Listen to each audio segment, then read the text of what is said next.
அனைவருக்கும் வணக்கம். உங்களால் சசிக்கிறது ரொம்ப சந்தோஷம். போன தடவை நம்ம இந்த உடல் பற்றி பார்த்தோம். எத்தனை உடல்கள் இருக்கு அப்படின்னு பார்த்தோம். பிகாஸ் யோகங்கள் யோகம் தான் கேள்விப்பட்டிருக்கீங்களா? கேள்விப்பட்டிருப்பீங்க இல்லையா? யோகம் அப்படின்ற வார்த்தை நம்ம நிறைய தடவை கேள்விப்பட்டோம். யோகான்ற வார்த்தை இன்னும் நல்லா கேள்விப்பட்டோம். நான் யோகா பண்றாங்க அப்படின்னு சொல்லி. இந்த யோகம்ன்ற வார்த்தைக்கு நிறைய அர்த்தங்கள் இருக்கு. சரிங்களா? யோகம்னா இணைதல்னு ஒன்று பேர். யோகம்னா உண்மையிலே இணைதல்னு பேர். நம்ம சொல்ற யோகா அப்படிங்கிறது உடல் அளவில் தான் நம்ம யோசிக்கிறோம். உடலுக்குன்னா நிறைய பேர் யோகாசனம் பண்றாங்க. யோகானா உடலுக்கானது அப்படிங்கிற எண்ணம் தான் நிறைய பேர் இருக்கு. ஆனால் யோகத்துல நிறைய வகைகள் இருக்கு. இன்னைக்கு ஒரு சாம்பிள் மாதிரி ஒரு 5 யோகம் பார்க்கலான்னு அப்படின்னு நினைச்சிருக்கேன். ஓகேங்களா? இப்போ முதல் யோகமா நம்ம என்ன எடுத்துக்கலாம் அப்படின்னா, அடயோகம்னு ஒரு யோகம். அடயோகம்னா ஒண்ணு இல்லை, உடலை பற்றி தான். இப்போ நமக்கு தெரியும், உடல், மனம், அறிவான், மனரிதிரம் என்ன கிளாஸ் சொல்லியிருப்பாங்க. முதல்ல நம்ம எதை பயிற்சி பண்ணணும் அப்படின்னா உடலை பயிற்சி பண்ணணும். அடயோகம்ன்றது உடலுக்கான பயிற்சி தான். ஆனால் இந்த யோகா போறவங்களுக்கு, யோகா கிளாஸ்லாம் நான் போறேன், யோகாசனம்லாம் பண்றேன் அப்படிங்கிறவங்களுக்கு போனவங்களுக்கு நல்லாவே தெரியும். இந்த மூச்சை கவனிக்க சொல்லிக்கிட்டே இருப்பாங்க. ஏன்னா நீங்க ஒவ்வொரு யோகா பண்ணும்போதும் அந்த மூச்சை கவனின்னு சொல்றதுன்னா என்ன அர்த்தம் அப்படின்னா, செய்யற செயல்ல மட்டும் கவனம் வைங்க. நம்ம மூச்சை கவனிக்கும் வேற கவனம் இருக்கு. அதனால உடல்நலம்ல செய்யும் போதே அவங்க அந்த மூச்சை கவனின்னு அடிக்கடி யோகாங்க சொல்லுவாங்க. எல்லா யோகமும் செஞ்சு முடிச்சுட்டாங்க, ஆசனமெல்லாம் முடிஞ்சிச்சுன்னு வைங்க, கடைசியா ஒரு ஆசனம் படுக்க வைப்பாங்க. சாந்தி ஆசனம் அப்படின்வாங்க. அந்த ஆசனம் ஒவ்வொரு அசையும் இருக்கக்கூடாது. சொல்லப்பட அதுக்கு சவாசனம் கூட ஒரு பேர் உண்டு. அப்படியே போய் படுத்துக்கணும், சமாதி நிலை மாதிரி படுத்துக்கணும். ஆனா அங்க ஒரு வார்த்தை சொல்லுவாங்க, இவ்வளவு நேரம் நீங்க பண்ண ஆசனத்தோட பயன் நீங்க இப்படி படுத்தா மட்டும்தான் கிடைக்கும். அதாவது நம்ம எவ்வளவு செயல்கள்னாலும் செய்யலாம், ஆனா அதனோட உண்மையான பலன் எப்ப கிடைக்கும்னா நம்ம ஒரு செயலும் செய்யாம இருக்கும்போது தான் கிடைக்கும். அது அந்த யோகத்தோட முதல் அடிப்படை. யோகாவுக்கு போகும்போது அதான் சொல்லுவாங்க. நீ யோகா போறவங்களுக்கு அது தெரியும், போகாதவங்களுக்கு நான் சொல்றேன். நிறைய யோகம்லாம் சொல்லுவாங்க, சூரிய நமஸ்காரம், அந்த யோகம், இந்த எல்லா பண்ணுங்க ஆசனா சொல்லி முடிச்ச பிறகு இந்த சாந்தி ஆசனா செய்யாம இந்த யோகா ஆசனம் முடியாது. அது முடிக்காம நீங்க வெளியே போனீங்கன்னா இவ்வளவு நேரம் நீங்க பண்ண ஆசனத்தோட பலன் உடலுக்கு கூட கிடைக்கும். இப்ப இந்த அடயோகம்ன்றது இந்த மாதிரி யோகம் மட்டும் இல்லாம உடலை அவங்க இஷ்டத்துக்கு அவங்களால பயிற்சி பண்ண முடியும்.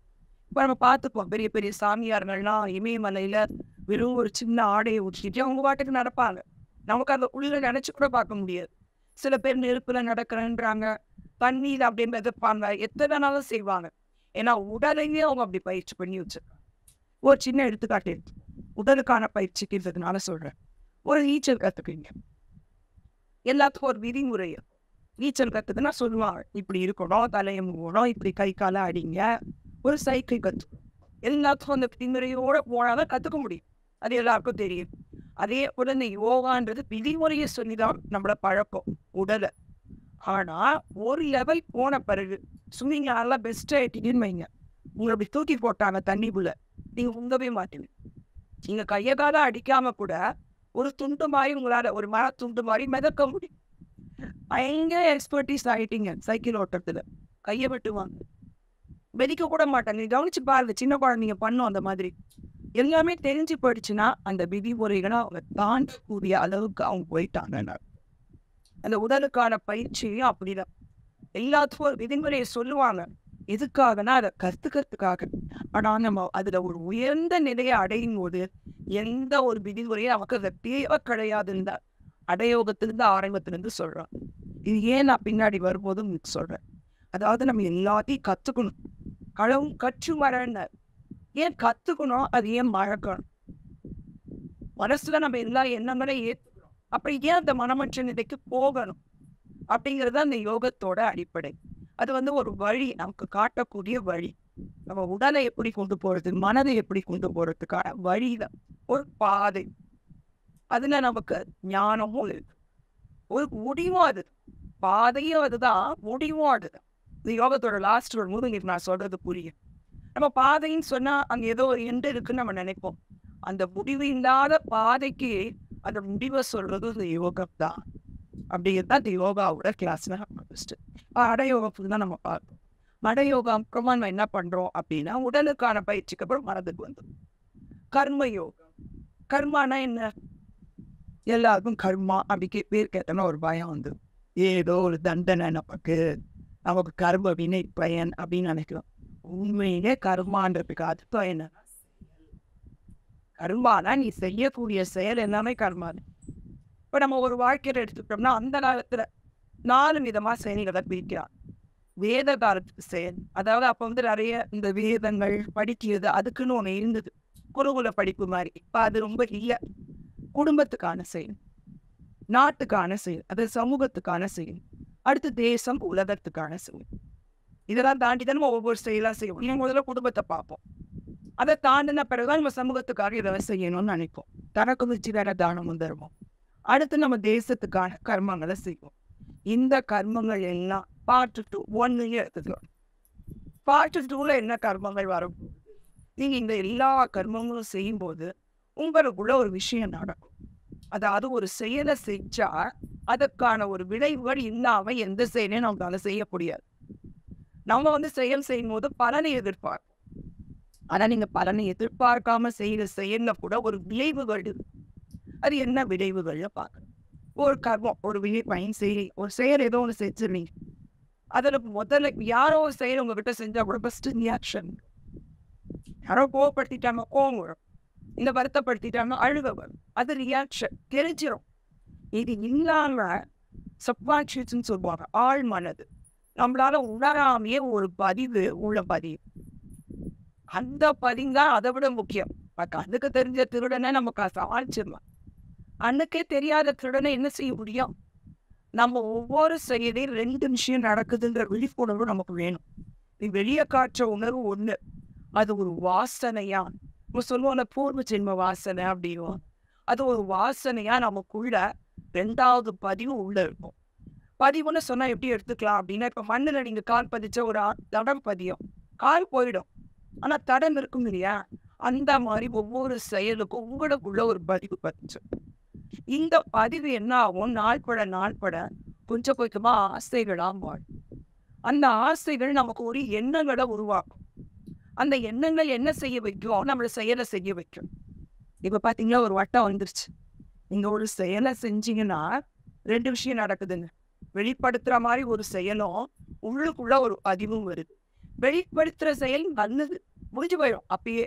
ஆனா உள்ள பதிவு பாருங்க, அதுதான் வேட்கையா மாறி, அதாவது டிசைர் சொல்லுவாங்க, ஒரு விருப்பமா மாறி, அது நமக்கு ஒரு எண்ணத்தை, நமக்கு அறியாமை நடக்கும், எண்ணத்தை கொடுத்து அது வழியா திருப்பியும் அந்த செயலை நம்ம செய்ய ஆரம்பிச்சோம். இதான் சொல்லுவாங்க கர்ம சங்கிலி அப்படின்னு. இதுல எப்படிப்பா வருது? எனக்கே தெரியுதுன்னு வேற சொல்றீங்க, அது எனக்கு தெரியலையே, அப்படி எப்படி அந்த சங்கிலிருந்து வெளியே வருது அப்படிங்கிற எண்ணம் எல்லாருக்கும் வரும். இது வந்து கர்மா பார்ட் 2ல பாத்தீங்கன்னா பஜனைகள்லாம் போடணும், சாமியெல்லாம் கும்பிடுறோம் இல்லையா? கண்டிப்பா அந்த பாதை ரொம்ப ரொம்ப நல்ல பாதை. ஏன்னா நம்ம ஒன்றை மட்டும் பிடிக்கும். இது வரைக்கும் பண்ற கர்மாக்கள்ல பல செயல்களை பிடிக்கும். அப்போ நம்மளோட சக்தி பல திசையில போகும். ஆனா இந்த பஜனை, அதாவது கோயில் சாமி பக்தி மார்க்கத்துல வரும்போது ஒரு இடத்துல பிடிக்கிறோம், சரிங்களா? அப்ப நம்மளோட மொத்த சிந்தனையும் ஒரே இடத்துல போகுது. அதனாலதான் அந்த காலத்துல கோயில் வந்து சாதாரணமா நம்ம முன்னோர்களால கட்டப்படலை. கோயில்கள்லாம் சிக்கிறதுலாம் நினைக்க வேண்டாம், அது நமக்கு எல்லாத்துக்கும் ஒரு பாதைக்காக தான் கட்டப்பட்டிருக்கு. உண்மையில கோயில்கள் எல்லாம் பார்த்தீங்கன்னா உடலை வச்சுதான் வடிவமைச்சிருப்பாங்க. நமக்குள்ள இருக்க கருவறை, நம்ம முதுகுல இருக்க தண்டு, முதுகு தண்டு, அந்த கொடிமரம், நம்ம 4 வாசல்கள் அமைப்பாங்க. நம்ம உடம்புல இருக்கிற வாசல்கள், நம்ம உடம்புல இருக்கிற இதயம், இந்தந்த பாகத்தை வச்சுதான் கோயிலும் மீது வடிவமைப்பாங்க. எதுக்காக சொல்றாங்கன்னா, உடலே கோயில், உள்ள இருக்கிற ஆன்மாதான் தெய்வம். அதை நேரடியா சொன்னா நமக்கு டக்குன்னு புரியல. உங்ககிட்ட ஒரு விளக்கமா படம் போட்டாதான் புரியும். ஒண்ணுமே இல்லாத, உருவம் இல்லாத ஒரு காட்சி, இதுதான் உங்களோட சாமின்னு எப்படி புரியுது? புரியறதுக்கான முதல் பாடம் கோயில். இங்க அந்த கர்ம யோகத்துல ஒரு நெக்ஸ்ட் படி, பல இடத்துல செதறாம நம்மளோட மொத்த கவனமும் ஒரே இடத்துல இருக்கு. எதுக்காக அந்த இது? பற்றுதான் பற்றுற்றான் பற்றுக்கே பற்றி விட இருக்கு. அந்த பற்றி விடுறதுக்கு தான் அவங்க சொல்லி தரோம். முதல்ல பிடிச்சிக்கோ, ஆதாரம் வேணும். அதுக்கப்புறம் அவன் சொன்ன எல்லாமே கத்துக்கிறதுக்கு விதிமுறை அதுக்கப்புறம் எந்த விதிமுறையும் நமக்கு தேவையில்லாத ஒரு நிலை. அப்ப அந்த பக்தி மார்க்கம் தான் இருக்கிறதுலே ஹையஸ்ட். அது ஒரு வார்த்தை சொன்னா உங்களுக்கு புரியும். அவனின்றி ஓரளவும் அசையாது அப்படின்ற வார்த்தை நம்ம எல்லாரும் கேள்விப்பட்டிருப்போம். ஆனா அதை நம்ம வச்சுக்கலாம் முடியாது. நான் செய்ய யார் இதை செய்வா அப்படிங்கிற எண்ணம் நமக்கு இருந்துகிட்டே இருக்கும். நான் ஆனா அவனின்றி ஓரளவும் அசையாதுன்னு அந்த எண்ணத்துக்கு போன ரமணரை எடுத்துக்கலாம். செயலற்று இருப்பாங்க. ஆனா அவங்களோட எல்லா செயல்களும் மொத்தத்தையும் ஒப்படைச்சிருவாங்க. பிரபஞ்சத்துக்கிட்ட ஒப்படைச்சிருவாங்க. மொத்தத்தையும் நீ வழிநடத்திட்டு போ, எனக்கு அதுக்கும் சம்பந்தமே இல்லை அப்படிங்கிற மாதிரி அந்த செயல் இருக்கும். அப்ப அந்த செயலுக்கான எந்த பதிவும் உங்களுக்குள்ள இருக்கு. செயலை நான் செய்யறேன்னு போதுதான் உங்களுக்கு அந்த பதிவு வருதே. நம்ம பயப்படுறோமே, செயலை நம்ம செய்யறோம் அப்படிங்கும் போது அந்த பதிவு உருவாது. அந்த செயல் என்னால் செய்யப்படுது, நான் செய்யல. உங்க பிறவியை நீங்க நிச்சயிச்சிங்களா? இந்த வயசுல இங்க பிறப்பேன், இப்படிதான் நான் பொண்ணா பிறப்பேன் நீங்க நிச்சயிக்கணும். அதுவா நடக்குதா? அதே போல எல்லாருமே இறப்பை நிச்சயிக்க முடியுமா? நான் இந்த நேரத்துல, இந்த இடத்துல, இந்த வயசுல, அதுவும் நம்ம கையில இல்லையா? நடுவில் நம்ம கையில இருக்குன்னு நம்ம நினைச்சுக்கிட்டு, பிறப்பு நம்ம கையில இல்லை, இறப்பும் நம்ம கையில இல்லை. நடுவில் இருக்கிறது நம்ம கிட்ட நினைக்கும் போது அந்த பதிவுகள் வந்து, நடுவில் இருக்கிறது நீதாப்பா நடத்துற இறைவனின் அழகிலா விளையாட்டுன்னு இந்த தாண்டவம் ஆடிட்டு இருக்காரு பார்த்தீங்களா நடராஜர். அந்த தாண்டவமே என்ன சொல்லுவாங்க, ஒவ்வொரு அசைவுக்கும் ஒரு விளையாட்டுன்னுவாங்க. அது ஒரு விளையாட்டாக தான் நம்ம வாழ்க்கையில அவர் நடத்திக்கிட்டு இருக்காரு. அந்த விளையாட்டை புரிஞ்சிடுச்சுன்னு வச்சுக்கோங்க, எந்த செயல் கூட நம்ம சம்மந்தம் அடிக்க மாட்டோம். இது நான் செஞ்சேன், இது என்னால நடந்துருச்சு அப்படிங்கிற சம்மந்தம் இல்லாம இருந்ததுன்னு வச்சுக்கோங்க, உங்களுக்குள்ள எந்த பதிவுமே இருக்காது. ஒரு புல்லாங்குழல் தான் நினைக்குமா இசைக்கிறேன், புல்லாங்குழல் வழியாக தான் இசைக்கணும். ஆனா புல்லாங்குழல் இசையை கொடுக்கல. அதை வாசிக்கிறவங்க யாரோ அந்த காத்து அது வழியா போகும்போது இசை வருது. புல்லாங்குழல் சொல்லுவா நான் தான் இசைக்கிறேன்.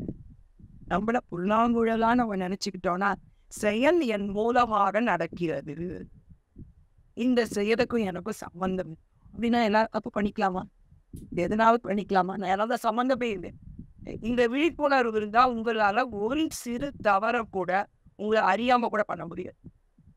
மொத்தமா கடவுள் எப்படி தவறு பண்ண அப்படி ஒப்படைக்கக்கூடிய அந்த மகான்கள் தான் சொல்றாங்க அந்த பக்தி யோகத்துல கணேஷ். அதுதான் உண்மையான பக்தி யோகம். ஒரு பிரார்த்தனை இருக்காது, ஒரு வேண்டுதல் இருக்காது. அப்படிப்பட்ட பக்தி யோகத்துல தன்னை அப்படியே ஒப்படைச்சிருது. நீ என்னனாலும் செஞ்சு, என் மூலமா எதுனாலும் செய், அது தனக்கு சாப்பிடும். செய்யற செயல் நீதானே, இப்ப பதிவு யாருக்கு வரும்? எனக்கு இல்லையில. அப்படிங்கிற ஒரு எண்ணத்துல நம்ம செய்யும் போது அந்த பக்தி யோகத்தோட எண்டு.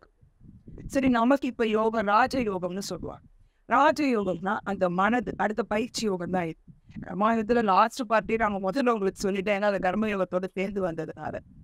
ராஜ யோகம்ன்றது நம்ம மனசுக்குள்ள எண்ணங்கள் இருக்குங்களா, அந்த எண்ணங்கள் அலைகளோட நம்ம ஒத்து போயிட்டு, அந்த அலைவரிசையே நம்ம போயிட்டோம்னா அந்த அலைவரிசை இருக்கிறது நமக்கு தெரியாது. எப்படின்னா இப்போ ஒரு குதிரை ஓட்டுறாங்கன்னு வச்சுக்கோங்க, ஃபர்ஸ்ட் கத்துக்கும் போது உக்காந்தாங்கன்னா ரொம்ப வலிக்கும். ஏன்னா அந்தனோட மூவ்மெண்ட்லாம் அவங்க போக மாட்டாங்க. குதிரை ஒரு பக்கம் மூவ் பண்ணோம், நம்ம இருக்கமா உடம்ப வச்சுக்கிட்டு இருப்போம், அதை தூக்கி போட நமக்கு பயங்கரமா வலிக்கும். சரிங்களா? இப்போ ஒரு பஸ்லேயே போனா கூட நம்ம உடம்பு இறுக்கமா வச்சுக்கும் போதுதான் வலிக்கும். நீங்க ஒருத்தர் லூஸா விட்டு பாருங்க, அது குதிக்கிற அத்தனை குதிக்க நம்மளும் லைட்டா அப்படி பண்ணோம்னா வலி எடுக்க அந்த செயலோட நம்ம இணைஞ்சு, அந்த மாதிரி அந்த மனதோட அலைவரிசையோட இணையும் போது மனதை தாண்டக்கூடிய எண்ணம் வரும். இது தியானத்து மூலம் தான் கிடைக்கும். நமக்கு அது நேரடியா போறது, ஒவ்வொருத்தர் தியானம் இல்லாமையும் போறாங்க, அதான் அவங்கவுங்க வாங்கி வந்த வரோம். வீராலாம் தியானத்துல உட்காரவே வெறும் ஆடல் பாடலே அவங்க முக்தி அடைஞ்சவங்க.